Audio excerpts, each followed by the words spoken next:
class, I know y'all are excited about another day of algebra. This week we are talking about quadratic expressions. We're going to learn the different ways to solve them. Today our main focus is going to be factoring those. Factoring is the same thing as multiplying. Okay, in our first example today we have x squared plus 7x plus 10. The first step is to find all of the numbers that can be multiplied to make 10, which is all the factors that make 10. In this case we have 1 and 10 and 2 and 5. Your next step is to choose the two factors that add up to make 7, which are 2 and 5. Now that you have chosen your two factors of 10 that add up to make 7, you need to find your two factors that are going to make your x squared, which is x times x. Now you separate them out, and you do x, you have an x and a 2 in one parentheses, and x and 5 in another parentheses. Now you just need to decide which sign is going to go between the two numbers.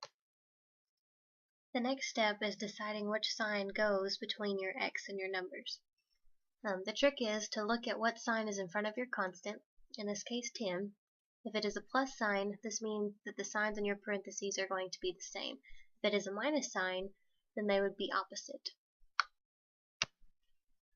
Once you decide if the numbers are going to be the same or if they are going to be opposite signs, then you need to see if the number in the middle, which is 7x, is positive or negative. If the number is positive, the bigger factor needs to have a plus sign. If negative, the bigger number needs to have the minus sign.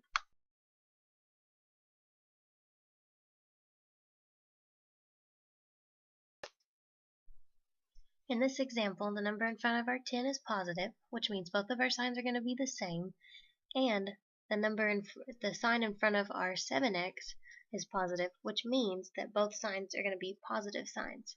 So you have x plus 2 times x plus 5. The last step is to check your answer. We use the FOIL method to check our answers. You do your first times your first, which gives you an x squared. Then you do your outsides, which is x times 5, which gives you a 5x. And then you do your insides, which gives you a 2x. And then you do your last numbers, which gives you a 10. And now you're left with x squared plus 2x plus 5x plus 10. Next, you just need to simplify your answer, and that gives you x squared plus 7x plus 10. Okay, in this example, you see that we have a negative sign in front of our coefficient, and we have a negative sign in front of our 3x. Now, the first step to every problem is to get the factors of your coefficient, and those factors are 1 and 4 and 2 and 2.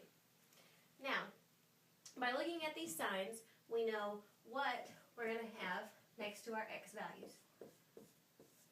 Okay? So this means we're going to have opposite signs. So you have a minus and a plus.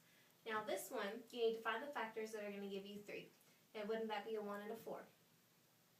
Now, this is a negative 3, so you're not going to have the bigger number in front of your minus sign. So you put your 1 over here. So now, you just got to check your answer and make sure that we get that 1. And you do that by foiling.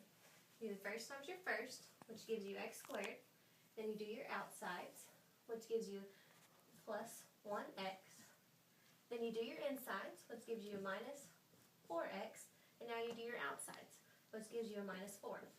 Now all you have to do is simplify, which gives you x squared minus 3x minus 4. And that is the same as that one.